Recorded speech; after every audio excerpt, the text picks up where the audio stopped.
UP academy for civil services में आपका स्वागत है। बिना समय बर्बाद किए हुए मैं बता दूं, मध्यकालीन भारत का पहला चैप्टर है भारत एवं विश्व। और ये पूरी वीडियो जो भी मैं आगे बनाऊंगा ये है सतीश चंद्रा, जो कि ओल्ड एनसीईआरटी का जिस्ट ही मैं बनाऊंगा, थोड़ा बहुत आगे प्लस माइनस ऐड करके। तो चलिए शुरू करते हैं। पहली बात आपको हमेशा याद रहना चाहिए, किसी भी चैप्टर को पढ़िए, जैसे पहला चैप्टर है भारत एवं विश्व, तो हमें ये पता होना चाहिए हमेशा कि इस चैप्टर में अल्टीमेटली हमें पढ़ना क्या है, क्या बताता है ये चैप्टर। उसके बाद आपके लिए बड़ा आसान हो जाएगा चीज़ों को समझना। तो मैं बता दूं, पहला चैप्टर भारत एवं विश्व है एनसीईआरटी का, जो बताता है 8वीं सेंचुरी और 17वीं सेंचुरी के बीच में विश्व के अलग अलग रीजन में, जैसे कि यूरोप में क्या डेवलपमेंट चल रहा था, भारत में क्या डेवलपमेंट चल रहा था, अरब में क्या डेवलपमेंट चल रहा था, चाइना में क्या डेवलपमेंट चल रहा था, थाईलैंड साइड में या ईस्ट इंडिया साइड में, इंडिया के ईस्ट साइड में क्या चल रहा था। ये सारी चीज़ें हमें पढ़नी है इसमें। तो क्लियर हो गया ना। कुल मिला के इस चैप्टर में हमें पढ़ना है कि क्या चल रहा था 8वीं सेंचुरी से 17वीं सेंचुरी के बीच में विश्व के अलग अलग जगहों पे। तो अब पहली बात मैं एक छोटी सी चीज़ क्लियर कर दूं, सेंचुरी शब्द का मतलब। चूंकि मैं मान के चल रहा हूं आप सब जीरो लेवल पे हैं, तो मैं हर चीज़ को समझाऊंगा थोड़ा थोड़ा। बाकी मैं इसका एक डिटेल वीडियो बनाऊंगा कि सेंचुरी क्या होता है, एडी बीसी में क्या फ़र्क है, हर चीज़ में डिटेल में।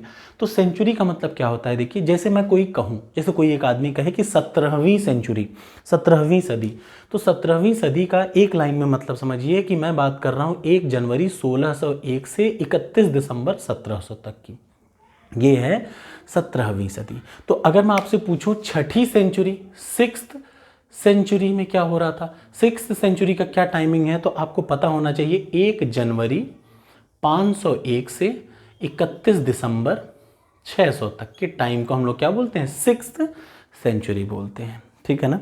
तो आ जाइए अब हम लोग बजा देते हैं, इससे ज़्यादा जानने की ज़रूरत है नहीं। अब हम लोग सबसे पहले पढ़ते हैं कि विश्व के सबसे पहली जगह, जैसे आपको मैं बताऊं तो पहला जगह है यूरोप। यूरोप में क्या चल रहा था, इस टाइमिंग के बीच में यूरोप में चल क्या रहा था। तो आपके सामने एक वर्ड मैप मैंने बना रखा है, ठीक है। आप प्लीज़ बताइएगा आपको कैसा लगा, अच्छा लगा, बुरा लगा, समझ में आया, थोड़ा सा टफ लगा, कैसा लगा। उस हिसाब से मैं अपना लेक्चर को अपडेट करता रहूँगा, ठीक है। After all I am a person, ठीक है। ये एशिया का मैप है, ये एशिया है, ये इंडिया है, ये थाईलैंड साइड का इलाका है, और इधर आ जाइए ये अरब है, ये अफ्रीका है, और ये है यूरोप। तो हम लोग सबसे पहले चर्चा क्या करेंगे कि यूरोप में क्या चल रहा था इस टाइमिंग रेंज के बीच में। तो ध्यान से सुनिए, छठी सेंचुरी में हम लोग यहाँ से बात कर रहे हैं। छठी सेंचुरी में जो रोमन एम्पायर थी, रोमन एम्पायर, वो पूरे यूरोप में फैली हुई थी। कहाँ कहाँ फैली हुई थी, तो ये जो डॉटेड लाइन देख रहे हैं ना, आधा यूरोप, ऊपर का अफ्रीका और अरब का आधे से ज़्यादा पार्ट किस में आता था, रोमन एम्पायर में। ये रोमन एम्पायर छठी सेंचुरी में, छठी सेंचुरी के थर्ड क्वार्टर में, थर्ड क्वार्टर का मतलब होता है 550 से 575 एडी के बीच में, दो हिस्सों में टूट गया। कोई भी चीज़ टूटता है तो जाहिर सी बात है दो वजह से, वहाँ पे अराजकता हो जाए तो वो दो हिस्सों में टूट जाता है। तो ये दो हिस्सों में टूटा, एक पूर्वी रोमन एम्पायर और एक पश्चिमी रोमन एम्पायर। क्लियर। पूर्वी रोमन एम्पायर की राजधानी बनी कॉन्स्टेंटिनोपल, कॉन्स्टेंटिनोपल, और दूसरा बाइजेंटियम, इसी का दूसरा नाम बाइजेंटियम। आज के समय में अगर आप देखेंगे तो ये कॉन्स्टेंटिनोपल है इस्तांबुल टर्की में। ये जो लोकेशन मैं दिखा रहा हूँ ये टर्किश का इनिशियल भाग है, ठीक। और यहाँ पे जो पूर्वी साइड कटा उसमें एक चर्च बनाई गई जिसका नाम पड़ा ऑर्थोडॉक्स चर्च। चर्च वो जगह है जहाँ पे ईसाई लोग पूजा करते हैं या ईश्वर की आराधना करते हैं। ये तो हो गया पूर्वी भाग का, ठीक। पश्चिमी भाग को बोला गया पश्चिमी रोमन एम्पायर या वेस्टर्न रोमन एम्पायर। तो वेस्टर्न रोमन एम्पायर की राजधानी बनी रोम, इटली, इटली जो जानते हैं, वहीं जहाँ की सोनिया गांधी जी हैं, जहाँ के एंसेस्टर राहुल जी के वहीं के हैं। दूसरी चीज़, वहाँ पे जो चर्च बनी उसको बोला गया रोमन कैथोलिक चर्च। तो दो चर्च बनी, एक तो ईस्टर्न साइड की जिसको बोला गया ऑर्थोडॉक्स चर्च, कहाँ पे बनी, कॉन्स्टेंटिनोपल पे। दूसरा वेस्टर्न साइड में कैथोलिक, रोमन कैथोलिक चर्च बनी, ठीक है ना। ये दो हिस्से में बट गया। कब बटा, 6th सेंचुरी में। अब जब बटा तो क्या क्या हुआ, इन सब में डेवलपमेंट के रूप में क्या क्या हुआ ये देखिए। जो ये पूर्वी वाला साइड था ये समय के हिसाब से बदला, ऑर्थोडॉक्स चर्च वाला समय के हिसाब से बदला, और 15वीं सेंचुरी में, याद रखिएगा, एक एक चीज़ नोट करिएगा, ये सारे प्रीलिम्स के टॉपिक हैं, कि रोमन एम्पायर कौन सी शताब्दी में टूटा? छठी सदी के, छठी सेंचुरी के थर्ड क्वार्टर में टूटा, दो हिस्सों में, पूर्वी रोमन एम्पायर, पश्चिमी रोमन एम्पायर।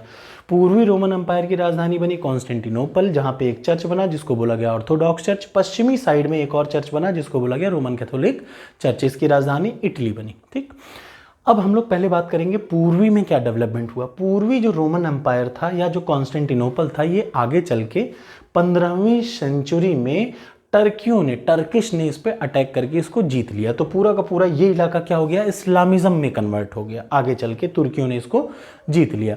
कब? 15वीं सेंचुरी में। अब आप कमेंट बॉक्स में कमेंट करके बताइए 15वीं सेंचुरी का क्या मतलब होता है, टाइम लाइन। ये तो भविष्य हुआ पूर्वी रोमन एम्पायर का। पश्चिमी साइड में क्या हुआ? देखिए, पश्चिमी साइड में धीरे धीरे यहाँ पर एक नई सोसाइटी का जन्म हुआ। वो सोसाइटी कैसे जन्मी? ये जो रशियन थे वो यहाँ से आके बसने लगे और जर्मन थे वो भी आके यहाँ बसने लगे और परमानेंटली ये लोग रोमन कैथोलिक चर्च में बसना शुरू हो गए और यहाँ पे धीरे धीरे पैसा आने लगा, पैसा काफ़ी बढ़ने लगा। उस पैसों से काफ़ी ये लोग रिच हो गए, प्रॉस्परस हो गए और प्रॉस्परस होने के बाद यहाँ पे एक नई सोसाइटी का जन्म हुआ जिसको बोला गया क्या? फ्यूडलिज्म। क्या बोला गया? फ्यूडलिज्म, या हिंदी में बोला जाए तो सामंतवाद। ये एक बहुत इंपॉर्टेंट टॉपिक है जो यूपी पीसीएस का, जीएस का, मेंस का फर्स्ट पेपर होता है। जीएस मेंस के फर्स्ट पेपर में अक्सर आपसे पूछा जाएगा सोसाइटी में कि फ्यूडलिज्म पे कुछ वर्ड लिखिए। तो आपको सिंपली बताना है जो मैं आपको बताऊंगा। रोमन में जो वेस्टर्न साइड था, इटली, रोम में कौन सी सभ्यता का जन्म हुआ? फ्यूडलिज्म जन्म हुआ। फ्यूडलिज्म क्या है? ये एक प्रकार की सोसाइटी है। इस सोसाइटी में क्या होता है? इस सोसाइटी में मैं आपको एक ये चीज़ आप याद कर लीजिएगा, ये मेंस में अक्सर आता है जब भी सामंतवाद पे लिखने को आए तो आप ये याद रखिएगा। प्रीलिम्स मेंस साथ में पढ़ा रहा हूँ, बस 2 मिनट लगेगा, आप समझ जाएंगे।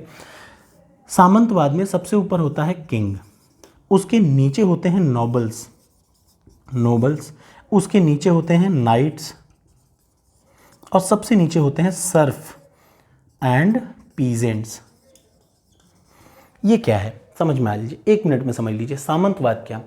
एक इलाका है। सामंतवाद एक ऐसी सोसाइटी है जहां पे जो पैसे वालों का, भाई जहां पे पैसे वालों का राज हो उसको बोलते हैं फ्यूडलिज्म। सामंतवाद का मतलब 50 तो करोड़पति हैं, उनमें से जो सबसे ज़्यादा करोड़पति है वो बन जाए क्या? राजा। ठीक, यही है सामंतवाद। 50 करोड़पति के बीच में से जो सबसे ज़्यादा पैसा वाला, जिसका सबसे ज़्यादा रसूख हो, वो क्या बन जाए? राजा। बचे हुए 49 लोग बने उसके नोबल। ठीक, और ये 49 लोग के साथ खास बात थी कि ये अपने साथ नाइट्स रखते थे। नाइट्स का मतलब अपने मिलिट्री, घुड़सवार रखते थे अपनी रक्षा के लिए। इनके पास ज़मीनें भी हुआ करती थी और इनके जो महलों में वो सर्फ या फिर बंधवा मजदूर काम करते थे। तो फ्यूडलिज्म एक टाइप की सोसाइटी है जहाँ पे पैसे वालों की सोसाइटी है। और इसके 2 खास बात हैं, याद रखिएगा। मेन चीज़ जब ये मेंस में आएगा तो आपको यही लिखना है। फ्यूडलिज्म क्या मतलब क्या? एक ऐसी सोसाइटी जिसके 2 फीचर हैं। सबसे पहला फीचर सर्फ, सर्फ का मतलब बंधवा मजदूर, और इनके पास क्या था? Military organization. ये 2 हैं, मतलब राजा के अंडर में कई सारे सामंत होते थे पैसे वाले, उन सब के पास क्या होते थे? बंधवा मजदूर होते थे जो कि उनके घर में, महलों में मजदूरी करते थे, उनके खेतों में काम करते थे, छोड़ के नहीं जा सकते थे। और दूसरा मिलिट्री ऑर्गेनाइजेशन, जिनके घुड़सवार थे, घुड़सवार उनकी रक्षा करते थे। बदले में घुड़सवारों को क्या होती थी? अलग अलग ज़मीन दे दी जाती कि लो तुम इस पर जुताई करो, निराई करो। ठीक है, ये होता है फ्यूडलिज्म। तो यूरोप 2 हिस्सों में टूटा। ईस्टर्न वाला साइड आगे चल के इस्लाम में बदल गया, वेस्टर्न वाला साइड क्रिश्चियन ही रहा, लेकिन वहाँ पे क्या जन्म लिया? फ्यूडलिज्म जन्म लिया। ये तो बात है यूरोप की। कब की बात हम कर रहे हैं? ये हम उस समय की बात कर रहे हैं जब हम लोग ये रेंज में चल रहा था। ठीक है, कैसा लगा? अगली वीडियो मैं एक साथ 3-4 वीडियो अपलोड करूँगा तो सब आपको लाइन बाय लाइन मिल जाएगी। कैसी लगी ये वीडियो ज़रूर बताइएगा। अच्छा, कुछ चीज़ों को मैं अलग से एक्सप्लेन करूँगा, जैसे जब मैं अरब में क्या चल रहा था ये पढ़ाऊँगा तो साथ में इसके एडिशनल वीडियो करूँगा कि राइज ऑफ इस्लाम, इस्लाम कैसे बढ़ा दुनिया में। ठीक है ना?